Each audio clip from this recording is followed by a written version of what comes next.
Ethan Graves woke up to the sound of alien laughter. His head throbbed, his wrists were bound, and his entire body felt like it had been through a washing machine set to obliterate. The air smelled like burnt metal and something that could only be described as sweaty reptile breath. The first thing his barely functioning brain registered was that he wasn't on Earth anymore. The second? He was standing on a platform, surrounded by dozens of grotesque alien creatures, all of them placing bets on him. A deep, guttural voice cut through the chaos. "Behold! A rare find from a primitive world, an Earthling! Freshly caught, barely broken!" The alien speaking was a bloated, four-eyed slug of a creature with gold rings embedded into its slimy flesh.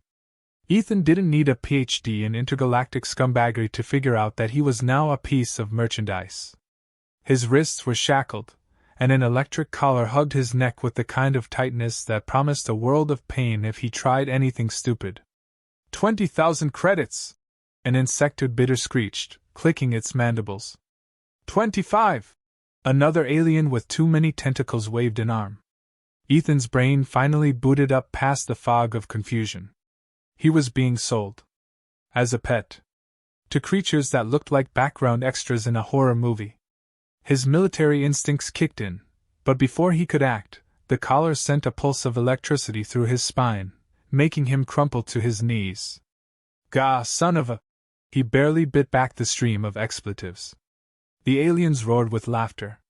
To them, he was nothing but entertainment. Then, from the back of the crowd, a slow, deliberate voice rumbled through the auction hall. 50,000 credits! The laughter stopped. The other bidders turned, and even the auctioneer hesitated. The voice belonged to a towering beast of an alien, wrapped in regal yet battle-worn armor. Thick, jagged scars covered his dark red skin, and his 6 glowing eyes studied Ethan like a collector admiring a rare gemstone. This was Gorvax the Collector. The name alone made the other bidders step back. "Ah, Lord Gorvax," the auctioneer crooned nervously. "A most excellent choice. The Earthling is untrained but highly amusing." Ethan, despite the electric collar frying his nerve endings, found the strength to glare up at the monstrous figure. "Yeah? You should see me when I'm pissed off." Gorvax's lips curled into something that might have been a smile, or a grimace of disgust. "I like him," he mused. "Earthlings are rare. I will keep this one." And just like that, Ethan's fate was sealed. The trip to Gorvax's ship, Ravager's Pride, was about as enjoyable as being stuffed into a garbage compactor. Ethan was shackled, marched through dimly lit corridors, and thrown into a cell that smelled like old blood and bad decisions. The first thing he noticed was that he wasn't alone. A figure sat in the far corner, barely visible in the gloom. Its body was tall and thin, draped in ragged clothing, and when it turned its head, Ethan saw smooth, featureless gray skin. No eyes. No mouth. Just an unsettling stillness. "Great," Ethan muttered. "I get abducted by space pirates, sold like a fancy goldfish, and now I have a creepy roommate." The figure didn't respond. Instead, a voice inside Ethan's head spoke. "You talk too much." Ethan flinched. "Holy okay. No offense, but that's a real nightmare-inducing trick." Silence. Then, the voice again. "If you wish to live, do not speak aloud." Ethan narrowed his eyes. "All right, telepathic mystery alien. Got a name?" "Zurich." Ethan leaned back against the cold metal wall, rubbing his wrists where the cuffs had been. "Okay, Zurich. Mind telling me what the hell I'm supposed to do now?" "Survive." Not exactly comforting advice. Gorvax didn't waste time putting Ethan to work. The next morning, his cell door slid open, and 2 heavily armed guards dragged him to the main hall. Dozens of aliens stood around, watching in amusement. In the center of the room was a large, sand-covered pit. Ethan frowned. "This better not be a gladiator thing. I swear if you throw me in with some mutant space tiger." Gorvax laughed, the deep, gravelly sound vibrating through the room. "No. You are my pet now, Earthling. You will entertain me." Ethan crossed his arms. Yeah, see, that's gonna be a problem. I don't do tricks. The electric collar buzzed, sending a jolt through his body. Ethan grit his teeth, refusing to scream. Gorvax leaned forward. You will. Or you will suffer. The aliens surrounding the pit began to chant. Ethan's stomach twisted as he realized what was happening. This wasn't just about breaking him. It was fun for them. A metallic drone hovered into the pit, holding a small glowing sphere. Gorvax raised a clawed hand. Catch! Ethan barely had time to react before the sphere exploded, sending a shockwave through the pit. He hit the ground hard, coughing. The audience roared with laughter. Again, Gorvax commanded. The drone released another sphere. Ethan, now expecting it, managed to dodge, barely. The sphere detonated behind him, sending sand flying. He pushed himself up, panting. Okay, so it's dodgeball. But with explosives. More laughter. Gorvax's deep voice carried through the hall. Yes. And if you fail enough times, the collar will ensure you never fail again. Ethan clenched his fists. He was tired, bruised, and angry. But he wasn't broken. Not yet. Hours later, Ethan was thrown back into his cell, his muscles screaming in protest. He collapsed onto the cold floor, gasping for breath. Zurich remained seated, silent as ever. You could have helped, Ethan muttered. You are still alive. Yeah, no thanks to you. Ethan forced himself to sit up, rubbing his temples. Listen, I don't plan on being some alien's pet for the rest of my life. There has to be a way out of here. Zurich's voice echoed in his mind again. The Collector does not keep weak pets. If you fight, you may live. If you live, you may find your moment. Ethan frowned. Moment for what? Zurich finally turned his head fully toward him. For the first time, Ethan noticed something hidden beneath the rags, small, silver implants embedded into his arms. To take your weapon. A chill ran down Ethan's spine. He had been so focused on surviving, on getting through the humiliation of being treated like a circus act, that he hadn't even thought about what would happen if he got his hands on something lethal. Ethan lay awake in his cold, metal cell, staring at the ceiling of the Ravager's Pride. His body ached from the abuse, the shock collar still warm against his skin. His muscles twitched from residual pain, but his mind was wide awake. His brain had been running at full speed since he got here, dissecting every detail of the ship, every guard's routine, and every possible weakness. There weren't many, but there was always something. He just needed one mistake. One opening. Zurich hadn't moved from his corner, his featureless head tilted slightly, as if reading Ethan's thoughts. It was eerie how silent he was, how he never seemed to breathe. Ethan had never seen him eat, sleep, or even shift positions for more than a moment. Whatever Zurich was, he wasn't normal. But right now, he was the closest thing Ethan had to an ally, even if the telepath wasn't interested in small talk. You've been watching, Ethan finally muttered. You know how this ship runs. You know the layout. There was a long silence before Zurich's voice echoed in his mind. I know enough. Ethan turned his head toward him. Then help me. If we're both prisoners, we both want out. Zurich remained still. Survival is not about escape. It is about patience. Ethan let out a dry laugh. Yeah, well, patience isn't my strong suit. A deep vibration rattled the ship. Ethan had felt it before. The Ravager's Pride was docking somewhere. That meant supplies, cruise ships, maybe even new prisoners. It also meant security was tighter than usual. He needed to act soon, before Gorvax decided to finally sell him off to someone worse. The doors hissed open. 2 guards entered, their armor clanking as they approached Ethan's cell. One of them, a thick-skinned brute with a face like a melted candle, smirked at him. Time for your daily humiliation, Earth scum, the guard sneered. Ethan smirked back. You sure?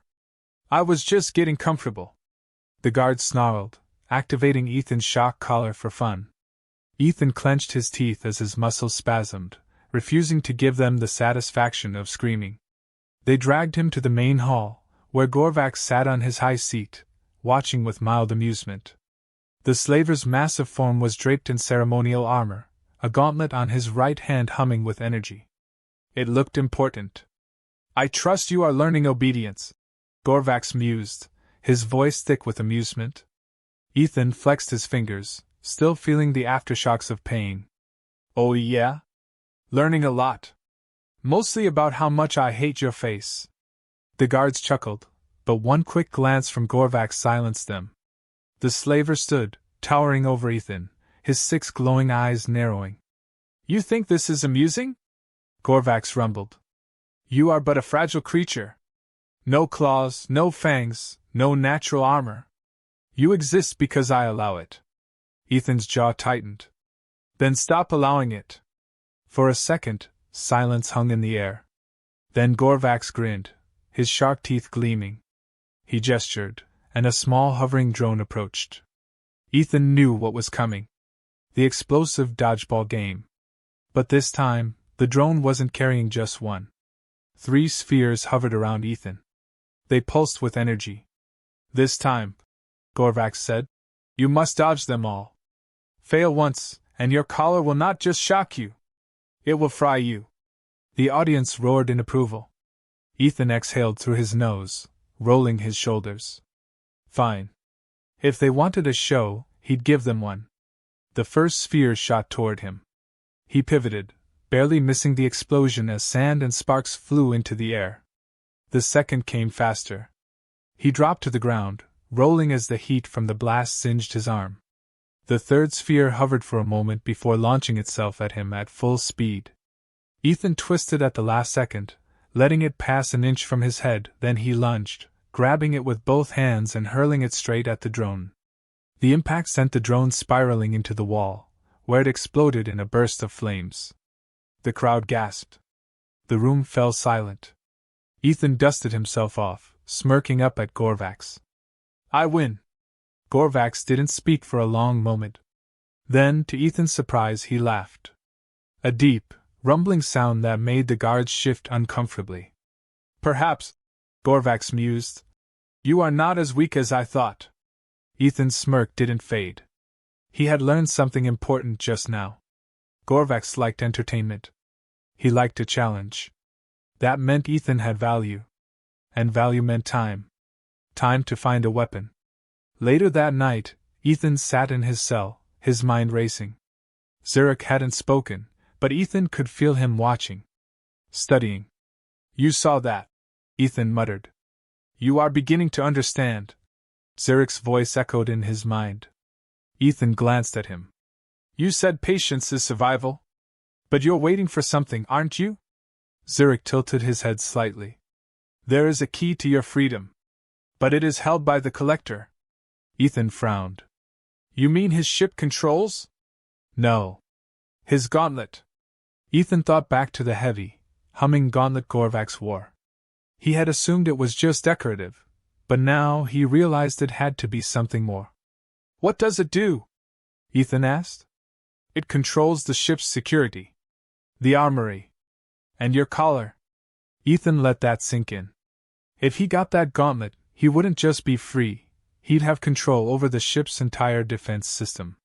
"Great," Ethan muttered. "Just gotta steal a high-tech super glove from a bloodthirsty alien warlord. No big deal." Zurich didn't respond.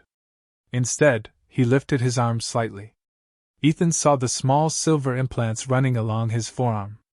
"You are not the only one waiting for a moment," Zurich said. Ethan stared at him, realization dawning. Zurich wasn't just another prisoner. He was planning something. A plan that just got a whole lot more interesting. The next day, something unexpected happened. Gorvax's second-in-command, Zurvex, summoned Ethan privately. The alien was lean, his violet-hued skin gleaming under the dim lighting. Unlike Gorvax, he didn't sneer. He studied Ethan with cold calculation. "I know what you are planning," Zurvex said bluntly. Ethan tensed. He hadn't even done anything yet. "I don't know what you're talking about." Zurvex smirked. "Lies are pointless. I have been watching you. You want out." Ethan said nothing. he was prepared for a fight. But then Zervex leaned forward. "I despise Gorvax," he said. "And I would see him fall." Ethan blinked. That was unexpected. "If you help me eliminate him," Zervex continued, "I will ensure your freedom." Ethan's gut told him not to trust this guy. He was too smooth, too controlled. But at the same time, he had just been handed a golden opportunity. "Fine," Ethan said. "But just so we're clear, if you try to screw me over, I'll find a way to make you regret it." Zervex chuckled. "I would expect nothing less." Ethan walked back to his cell with a small grin. Things were finally moving. The pieces were in play. And if he played his cards right, he wouldn't just escape. He'd burn this whole damned ship down. Ethan sat in the dimly lit cell, his mind racing through every possible angle of the plan. Trusting Zervex was a gamble, but at this point, everything was. Gorvax was a mountain of muscle, arrogance, and cruelty, and without that gauntlet, he was practically untouchable. That meant if Ethan wanted to stand any chance of survival, he had to be two things: fast and ruthless. The moment that gauntlet was off Gorvax's hand, he'd have exactly one shot to make his move. One mistake, and he'd end up just another nameless corpse floating in space. Zurich, as usual, sat in the corner of their cell, unreadable. Ethan could feel his presence, like an itch in the back of his mind. The telepath was watching him, but whether out of curiosity or genuine investment in his survival, Ethan couldn't tell. There was something unsettling about the way Zurich observed people, like he was dissecting them in his mind, measuring their worth. Ethan wasn't sure if that was a good thing or not. The plan was simple in theory. Zervex would arrange for Gorvax to be distracted while Ethan struck. In reality, it was anything but simple. There were too many unknown variables, too many ways this could go wrong. But hesitation wasn't an option anymore. The moment was coming, whether he was ready or not. The next morning, the doors slid open, and two guards marched Ethan out of his cell. Unlike the usual humiliating display of dragging him through the halls like a captured beast, today's escort felt different. There was tension in the air, an unspoken weight that settled over everything. Something was about to change. Ethan knew it, and from the way the guards kept glancing at him, so did they. They took him to a chamber he hadn't seen before, a long, dark corridor lined with glowing blue panels. At the end of the hallway stood Gorvax, his gauntlet-clad hand resting against an enormous display console. He didn't turn around as Ethan was shoved forward, didn't acknowledge his presence until the doors behind him sealed shut.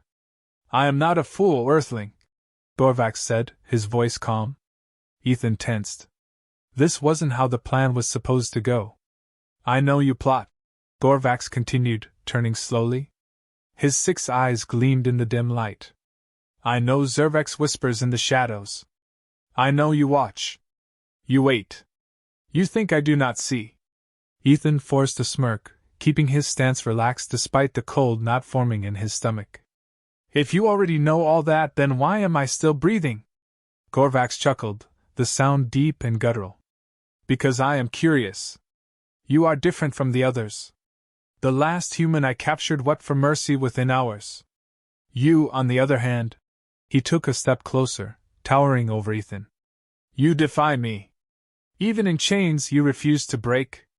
Ethan met his gaze evenly, though every instinct screamed at him to move, to fight, to do something. But this wasn't the moment.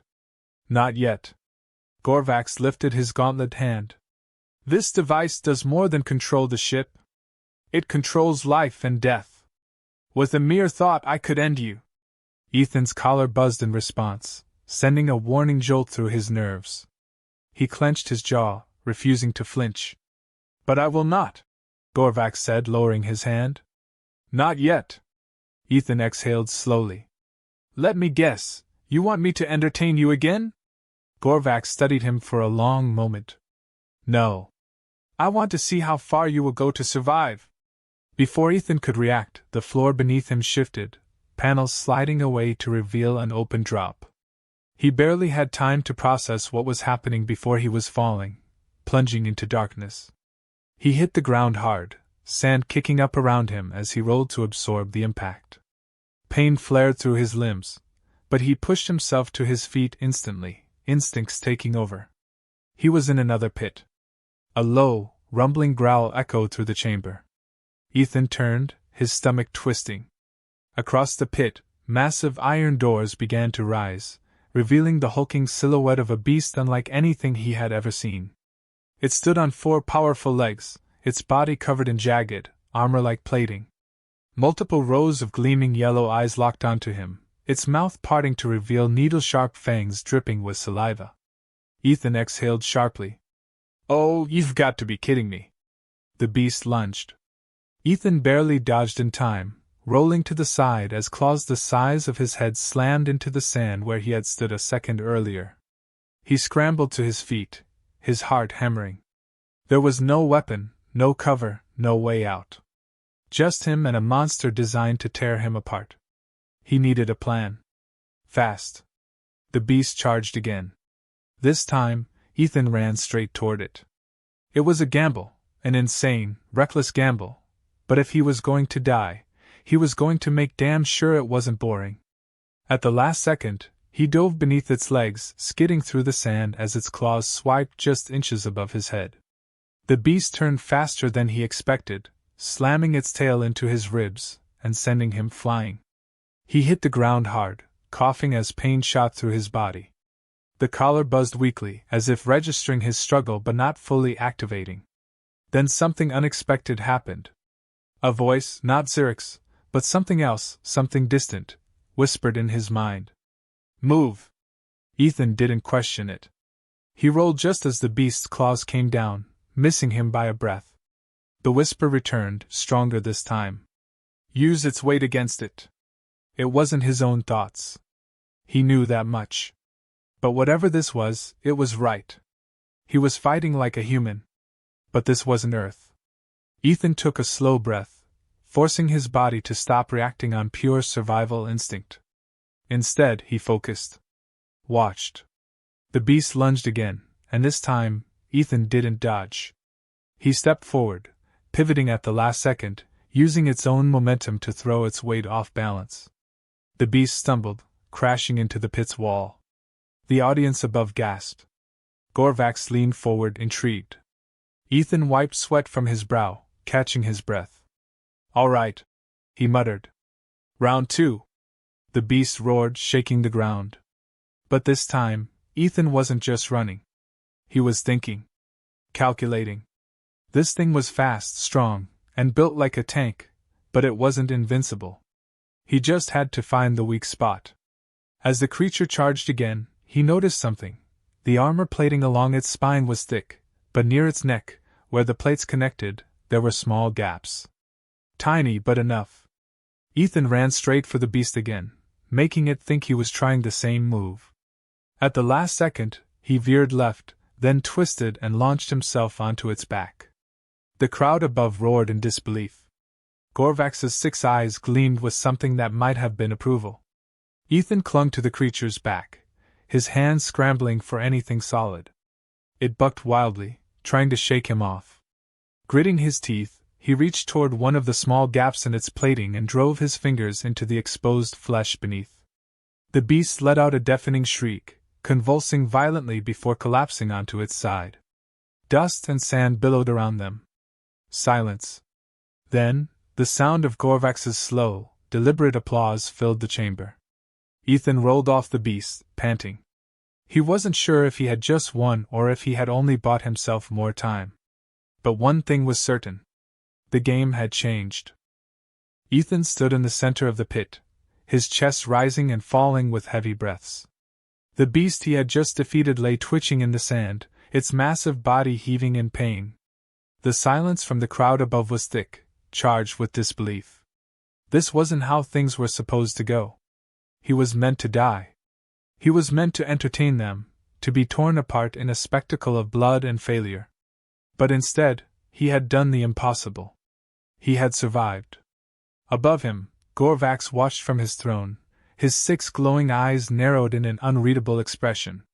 Then, with slow, deliberate movements, he clapped. The sound was deep, resonant, a mockery of applause. The gathered aliens hesitated before joining in, their voices rising in cheers and laughter. Ethan could feel it in their tone. This wasn't admiration. It was amusement. They weren't celebrating his victory. They were laughing at the absurdity of it. Ethan wiped blood and sweat from his brow, his mind racing. He had just proven something dangerous to Gorvax. He wasn't weak. He wasn't a disposable pet. He was something that could disrupt the system. That meant he had just earned himself a bigger problem. 2 heavily armed guards descended into the pit, their weapons trained on him. Ethan tensed, but he didn't resist as they grabbed his arms, dragging him through the halls of the Ravager's Pride. His mind wasn't on them. It was on the gauntlet. He had seen it up close now, seen the way Gorvax relied on it. It wasn't just a symbol of power, it was power. It controlled security, weapons, and most importantly, the collars around the slaves' necks. If Ethan could get his hands on it, everything would change. He was thrown back into his cell, the metal door slamming shut behind him. Zurich was waiting, as still as ever. His featureless face turned slightly in Ethan's direction. "You did not die," Zurich said in that eerie mental voice. "Yeah, well," Ethan muttered, pressing a hand to his sore ribs. "Working on it. The Collector sees you differently now," Zurich continued. "This is dangerous." Ethan let out a dry laugh. "Everything about this situation is dangerous." Zurich was silent for a long moment before speaking again. "The moment is approaching." Ethan frowned. "What moment?" Zurich slowly stood. "You will see." Ethan wasn't sure whether that was meant to be reassuring or terrifying. The next day, everything changed. Zurvex arrived at his cell, his violet skin gleaming under the dim lighting. He waved a hand, and the guards stepped back. Ethan sat up, instantly wary. "We move tonight," Zurvex said, his voice calm and confident. Ethan's pulse quickened. This was it. The plan was in motion. He kept his expression neutral. "What's the setup?" "Gorvax will be in his war chamber, surrounded by his lieutenants," Zurvex explained. "I will distract him. You will strike." Ethan nodded, ignoring the twisting feeling in his gut. There were 1,000 ways this could go wrong, and only one way it could go right. But he was out of options.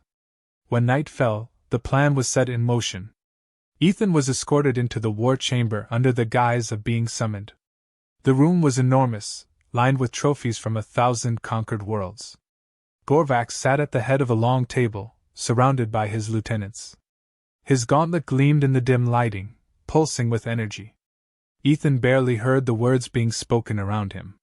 His focus was on the prize. He forced himself to remain still, waiting for the distraction.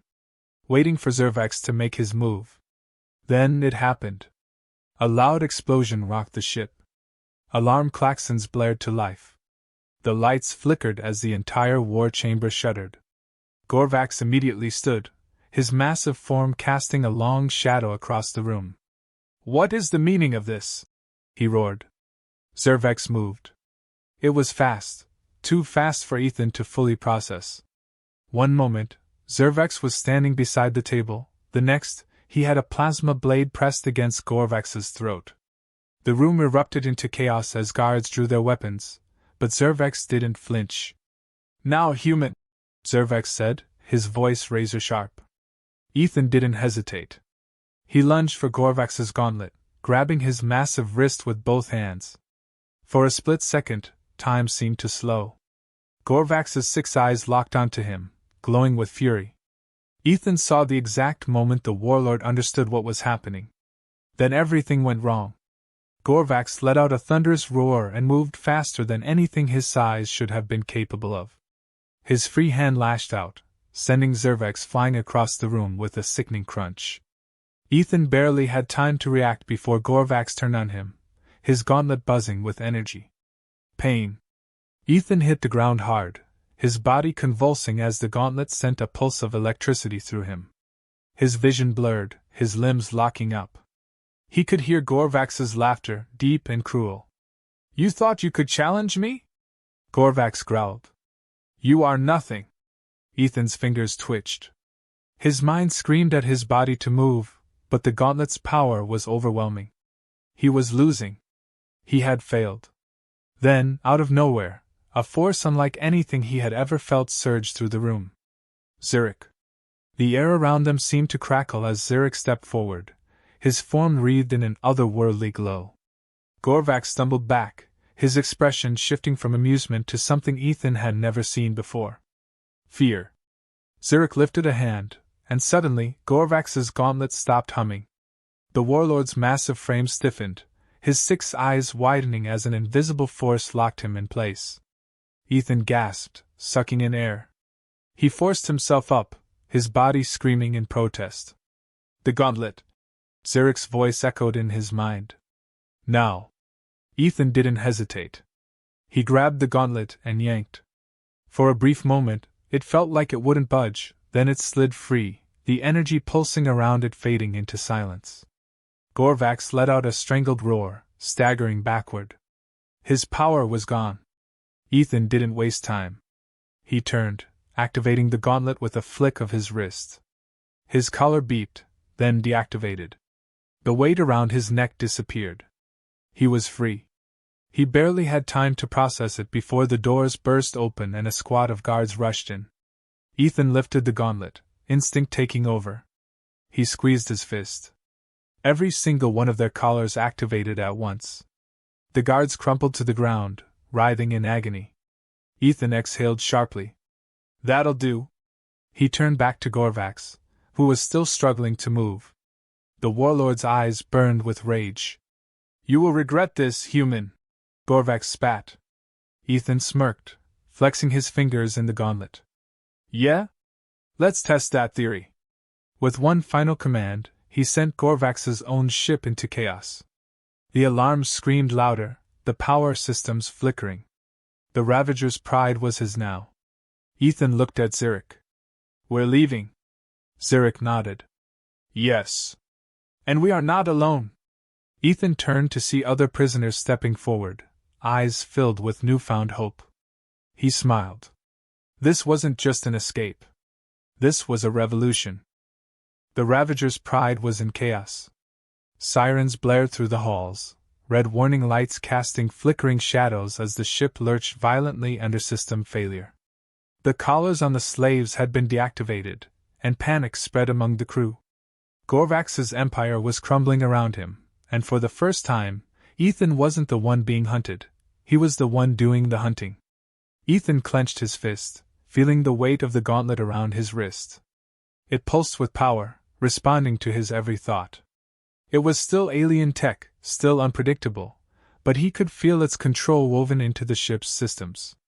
With Gorvax's security network compromised, he wasn't just a prisoner fighting for freedom anymore.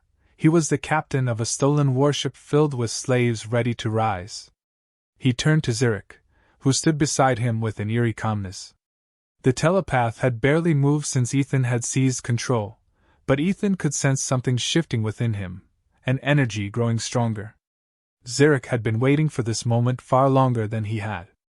Ethan wasn't sure if that was a good thing, or a problem waiting to happen.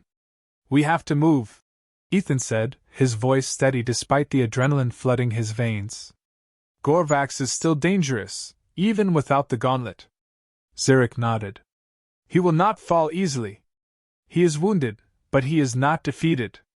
Ethan already knew that. Gorvax wasn't the type to roll over and die. Even now, the warlord was probably regaining control over the remaining loyalists, preparing to retaliate. They had a small window before this became a full-scale war. Zurvex groaned from the floor, blood seeping from a gash on his forehead. Ethan glanced down at him, torn between finishing him off and keeping him alive just long enough to be useful. The traitorous second-in-command had played his part, but his betrayal had backfired. If Gorvax survived, Zurvex would be next on his list. Ethan crouched beside him. You got one chance to tell me something useful. Zurvex let out a weak, bitter chuckle. You're already too late. Ethan grabbed him by the front of his armor and yanked him forward. Explain. Zurvex coughed, his violet skin paling. You think this ship is yours now? Gorvax is already calling for reinforcements. The Crimson Syndicate will be here soon. Ethan felt the cold weight of those words settle in his stomach. He had just overthrown a tyrant, but the real power behind the Slavers' empire was bigger than one warlord. The Syndicate controlled entire fleets, and if they were on their way, Ethan and every freed slave aboard the Ravager's Pride would be dead before they made it out of the system. He didn't have time to waste. He stood, turning toward Zurich. We need to get off this ship before we're swarmed. Zurich shook his head. We cannot run. Not yet. Ethan narrowed his eyes. You got a better idea? Zurich motioned toward the control panel. We take the ship? Fully. If we flee, we will be hunted. If we control this vessel, we have a fighting chance. Ethan glanced at the console, its flickering displays barely stable. The Ravager's Pride was still functional, but only barely. He could see the damage spreading through its systems, warning lights flashing as emergency lockdown procedures failed to activate. If we're doing this, we need a crew, Ethan muttered. The sound of approaching footsteps answered him before Zurich could. Freed prisoners began to pour into the chamber, their eyes filled with uncertainty and desperation. Some were barely more than skin and bones, others looked like they had been warriors before their capture. Their gazes flicked between Ethan and the gauntlet on his hand. One of them, a broad-shouldered reptilian with scars covering his face, stepped forward. You freed us, he said, his voice rough from years of captivity. What now? Ethan exhaled. He had fought battles before, but leading a rebellion against an empire of slavers was a whole different beast. He was just one guy. He wasn't a strategist, wasn't a leader. But at this moment, he was the only one who could make a decision. We fight, Ethan said. We take this ship, and we turn it against them. The reptilian grinned, showing razor-sharp teeth. Good answer. The moment was cut short by the deep tremor that shook the ship. Gorvax's voice boomed through the intercom, laced with rage and barely contained fury. You think you have one? His voice was uneven, as if he was barely holding himself together. You are nothing but insects crawling in the ruins of my empire. And I will see you crushed. Ethan turned back to the control panel, scanning the displays. Gorvax was in the armory. He was rearming himself. Ethan clenched his jaw. He's going to try to take the ship back. Zurich's voice echoed in his mind. Then we must end him now. Ethan took a breath and activated the gauntlet, locking down the ship's primary corridors. Gorvax wouldn't be able to escape easily. If they were going to finish this, they had to do it now, before reinforcements arrived. He turned to the crowd of freed prisoners. Anyone willing to fight, follow me. If you want to hide, now's your chance.